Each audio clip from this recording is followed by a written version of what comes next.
กับสวัสดีพ่อแม่พี่น้องป้องไปFC ทั้งภายในและภายนอกเนาะบับคุยกับได้มาทักทายสบายดีบรรยากาศยามเช้าวันที่28เนาะเดือนตุลาส่วนนี้ก็มาตกเข้าช่วงฤดูหนาวเนาะพี่น้องเนาะแต่อย่าลืมรักษาสุขภาพเด้อพ่อแม่พี่น้อง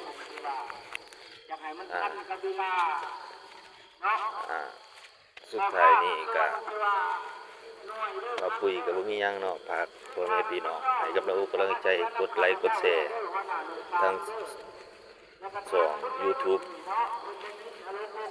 บ่าวปุ๋ยลาวไต้สุดท้ายนี้ก็บ่าวปุ๋ยก็บ่มีหยังเนาะขอมีแต่คำอวยพรให้ FC